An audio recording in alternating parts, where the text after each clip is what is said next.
వాస్తవమే కదా. బీఆర్ఎస్ ఎక్కడుందో ఇప్పుడు టార్చ్ లైట్ వేసి ఎత్తుకాల్చింది కదా. ఏడుంది బీఆర్ఎస్? సింగిల్ సీటు కూడా పార్లమెంట్లో లేదు. పార్టీ పుట్టినప్పటి నుంచి 25 సంవత్సరాలలో ఇంత దీనావస్థ ఎప్పుడూ లేదు. ఇప్పుడు ప్రజలు కాదు, కేసీఆర్ కూడా బీఆర్ఎస్ ఏడుందని టార్చ్ లైట్ వేసి ఎత్తుకోవాల్సిన పరిస్థితి వచ్చింది. కాలగర్భం కాదు, గత చరిత్ర బీఆర్ఎస్ అనేది. బీఆర్ఎస్కు గత చరిత్ర ఉన్నది కానీ భవిష్యత్తు లేదు. నేను 100కు 100% నాకున్న అనుభవంతో చెప్తా ఉన్నా. మనం ఏం పెద్ద గొడవలు బట్టి కొట్టేది లేదు, గడపలు బట్టి తవ్వేది లేదు. పార్టీని పెట్టుకొని ఉంటే చాలు, టార్చ్ లైట్లు పెట్టుకొని ఉరికెత్తారు మళ్ళీ మన దగ్గరికి.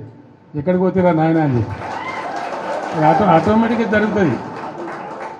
ఇవాళ రేపు ప్రజలు మునిపటి లెక్క గొర్రెల లెక్క లేరు. వీళ్ళన్నీ తీసేస్తున్నారు. యాదవుల గొర్రెలు తీసేస్తున్నారు. వాళ్ళు డిపాజిట్ కట్టలు డబ్బులు వాపసిస్తున్నారు. చేప పిల్లలు బంద్ పెట్టిండ్రు. ఫీజు రియంబర్స్మెంట్ బంద్ పెట్టిండ్రు. ఎన్ని రోజులు ఒప్పుకోడతారు ప్రజలు? వాళ్ళు చూస్తారు, టైం దాకా చూస్తారు. ఉన్నాయన్నీ ఎత్తేసి మేము 1, 2 ఇస్తామని 2, 4 ఇస్తామని నరికి అసలు మోసం తెచ్చినట్టు ఉన్నాయి పీక్ పారైతే ఇదేం అన్యాయం అని చెప్పి తప్పకుండా ఆల్రెడీ ఆలోచన చేస్తున్నారు. ప్రజల్లో తిరుగుబాటు ధోరణి వస్తుంది. డెఫినెట్గా మంచిగా బ్రహ్మాండంగా మళ్ళీ మనమే గవర్నమెంట్కి వస్తాం. ఇప్పుడు జరిగింది దారు ప్రజలకు ఏమైందంటే అక్కడక్కడ ఇప్పుడు వస్తున్న అనుభవాలు కఠినంగా ఉన్నాయి. ఇక చాలనుకుంటారు. మళ్ళీ తప్పిపోయి కూడా కాంగ్రెస్కి ఎదురా బాబు అనేటువంటి అభిప్రాయానికి వస్తారు. కాబట్టి మనకి ఏం ఇబ్బంది లేదు. ఇప్పటిదాకా జరిగింది కూడా బీఆర్ఎస్ విజయగాథనే. ఈ పీరియడ్లో కూడా మనం పనిచేస్తూ ఉండాలా. తోచినంతలో ప్రజలు ఎంబడి ఉండాలా. ప్రజల సమస్యలలో వాళ్ళు ఎంబడి ఉండి పోరాటం చేయాలా. మీకు ఏదైనా మంచి చెడ్డ అయితే పార్టీ చూసుకుంటుంది. పార్టీ మీకు అండదండగా ఉంటుంది. మీరు ఇంత పెద్ద ఎత్తున లార్జ్ స్కేల్లో మహబూబాబాద్ నుంచి, కొంత మన మేడ్చల్ నుంచి, మన నల్గొండ జిల్లా నుంచి నాయకులందరూ వచ్చినారు. చాలా సంతోషం. ఇక ముందు ఏం చేస్తామంటే వారానికి 1-2 నియోజకవర్గాలు పిలుద్దామనుకుంటున్నాం. మీరు వట్టిగా మధ్యలో దీని రావడం కాకుండా ఇక్కడనే మంచిగా మనకు భోజనశాల కూడా ఉంది. మీకు ముందే వస్తే చెప్పి వస్తే ఏమైందంటే 1000 మంది వచ్చిన బాధ లేకుండా ఇక్కడ మంచిగా భోజనాలు ఏర్పాటు చేస్తాం. మనం కాసేపు మంచిగా మాట్లాడుకోవచ్చు. అది నియోజకవర్గాల డేట్లు మేము త్వరలో ప్రకటిస్తాం. ఆ ప్రకారం వచ్చినట్టయితే కాన్స్టిట్యున్సీ బై కాన్స్టిట్యున్సీ ఈజీ ఉంటుంది. ఒకసారి ప్రజా జీవితంలో పబ్లిక్ లైఫ్లో ఉంటామని నిర్ణయించుకున్న తర్వాత ప్రజలు ఏ పాత్ర ఇస్తే ఆ పాత్రలో పనిచేస్తూనే ఉండాలి. అది రాజకీయ నాయకుని యొక్క, రాజకీయ కార్యకర్త యొక్క లక్షణం అయి ఉండాలి. అదే నిజమైన రాజకీయం. లేకపోతే రాజకీయాలకు, ప్రజా జీవితానికి అసలు అర్థం లేదు, లక్ష్యం కూడా లేదు. అది గుడ్డెద్దు చేనులో పడి మేసినట్టుగా ఉంటుంది. ఇది ఒక నిరంతర ప్రక్రియ.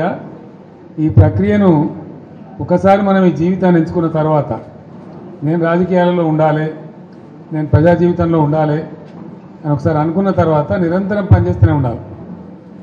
మేము అధికారంలో ఉంటేనే లెక్క, మాకు పవర్ ఉంటేనే లెక్క. అందుకోసం మీ అందరికీ నేను మనవి చేసేది ఏంటంటే మన పిఆర్ఎస్ పార్టీది ఒక ఉజ్వలమైన ప్రస్థానం. మనది విజయగాథ, అపజయగాథ కాదు. ఎవడున్నారండి 2000 సంవత్సరంలో తెలంగాణకు? మర్చిపోయినాం కదా మనం అందరం కూడా. ఎక్కడ తెలంగాణ, ఏం తెలంగాణ? నన్నే అన్నారు చాలామంది, తెలంగాణ పోదాం రాదంటే క్యా దుకాణంలాగా సాబ్ అని మాట్లాడింది. అంత దారుణంగా మర్చిపోయింది. కంప్లీట్ బానిసలం అయిపోయినాం కదా ఆ రోజు. మన భాషను మాట్లాడడానికే భయపడ్డ రోజులు అది. మన సొంత మాతృభాషను బషీర్బాగ్లో కాల్చివేయటం ఇవన్నీ జరిగిపోయిన తర్వాత ఒక దశలో ఇంకా లాభం లేదని ఒక పిడికెడు మందితోని ఆనాడు చంద్రబాబు నాయుడు ప్రభుత్వం ఉండే రాష్ట్రంలో అతని చేతిలో 29 మంది ఎంపీలు, 185 ఎమ్మెల్యేలతో గెలిచిండు. 20 ఏళ్ళు రాజ్యంలో ఉంటా అంటాడు. పేపర్లు, మీడియా అంతా ఆయన చేతిలో, సినిమా పరిశ్రమ వాళ్ళ చేతిలో, మొత్తం పరిశ్రమలు వాళ్ళ చేతిలో. వాళ్ళు గీసిందే గీత, వాళ్ళు రాసిందే రాత. ఆనాడు నేను తెలంగాణ రాజకీయం మొదలుపెట్టిన. ఎంత ధైర్యం కావాలా? చిన్న విషయమేనా? ఆ రోజు మొదలుపెట్టి కొట్లాడితే అద్భుతమైన విజయాన్ని సాధించి మనం తెలంగాణ సాధించుకున్నాం. తదనంతరం 10 years కూడా ఉజ్వలమైన పరిపాలన చేసినాం. మనం ఏ ఒక్కరిని వదిలిపెట్టలే. సరే, ఓట్లు వచ్చుడు రాకపోవడం పక్కన పెట్టండి. ఓట్లు మనకు మొత్తమే రాలేదని కాదు.